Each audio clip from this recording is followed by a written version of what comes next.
e colegas mostraram que a granulosina seria, na verdade, o mediador mais importante.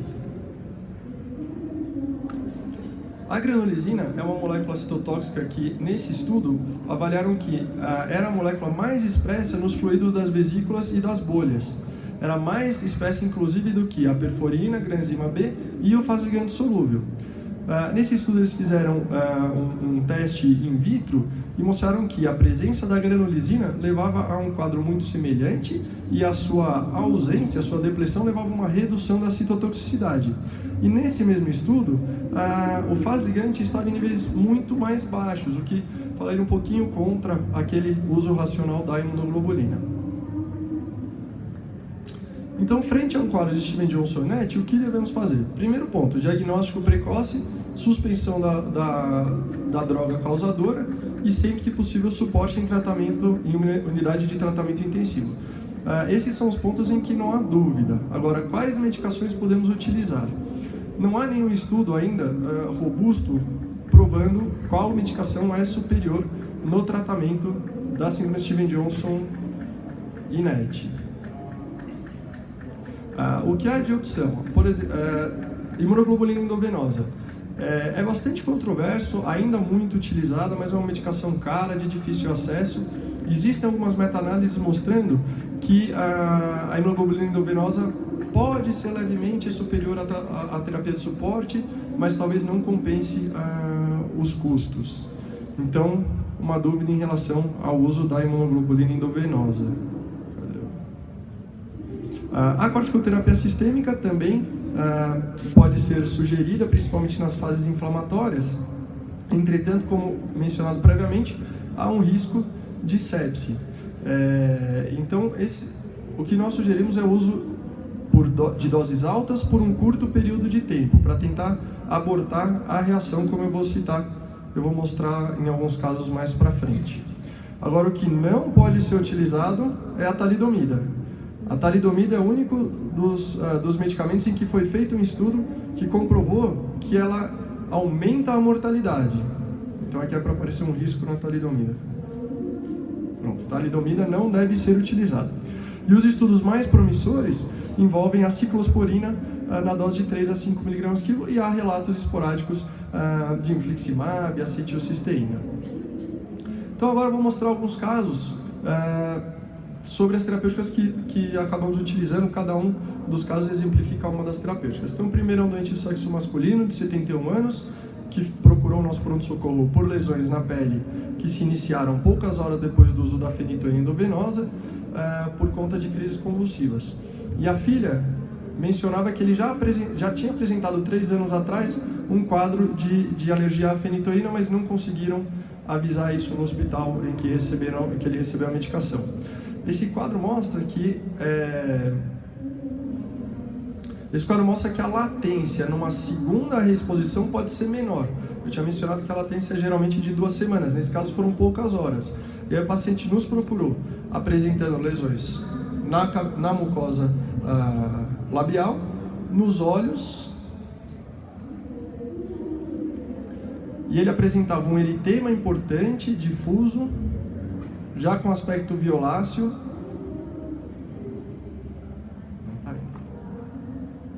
Aqui as áreas eritematoviolaceas e presença de bolhas, já nos membros superiores.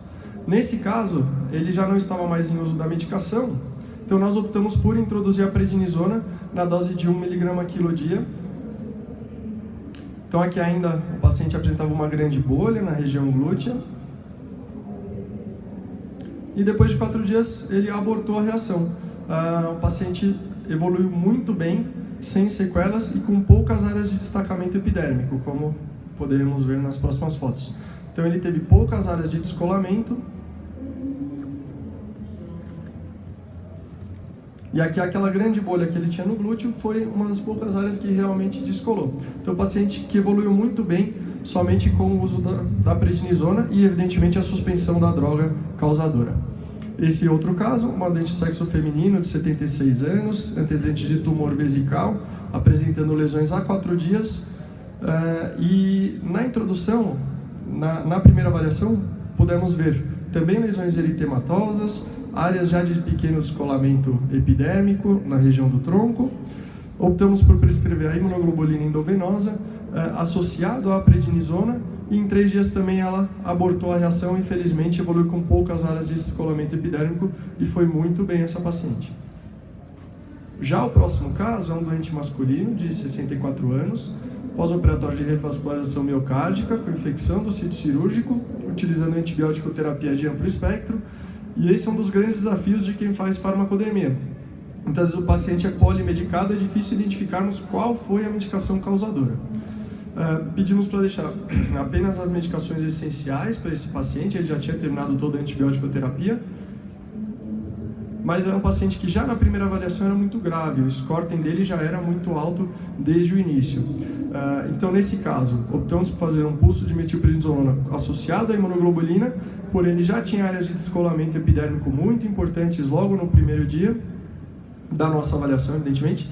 Em 3 dias as lesões foram progredindo e, infelizmente, esse paciente, após uma semana, evoluiu para o óbito. O 6º caso, e penúltimo, também do sexo masculino, de 44 anos, previamente rígido, foi internado por pneumonia e estava usando ceftriaxona e claritromicina 7 dias antes do início das lesões. E esse paciente, na primeira avaliação, já apresentava também lesões em alvo, lesões confluindo em grandes placas. A gente consegue ver aqui bolhas, formação de bolhas também aqui nos membros superiores. Esse é um paciente que nós sugerimos a suspensão dos remédios e introdução da corticoterapia sistêmica, porém a equipe da UTI optou por apenas manter sob terapia de suporte. E esse paciente foi evoluindo, progredindo o descolamento, e com a terapia de suporte, infelizmente, foi a óbito por sepse. E agora o último caso, não bastasse todo o desafio que nós temos com as medicações habituais, surgem as novas medicações. Então, a doente do sexo masculino de 65 anos, em tratamento paliativo de carcinoma hepatocelular, quimioembolização com microesferas contendo doxirubicina de liberação lenta, começou a se queixar de lesões mucosas poucas horas depois do 2º procedimento, e na primeira avaliação as lesões ainda não eram muito intensas, mas apresentava já algumas áreas de necrose e descolamento.